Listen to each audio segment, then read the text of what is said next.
वारीचा घेतला पावलांनी आम्हा वाळवंटी तुझी सावली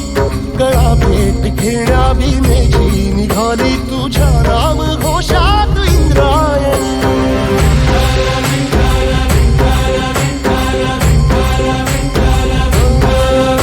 भिडे आसमंती ध्वजा वैष्णवांची उभी पंढरी आज नानावली तुझे नाव ओठी तुझे रूप ध्यानी जीवाला तुझी आज गाला गली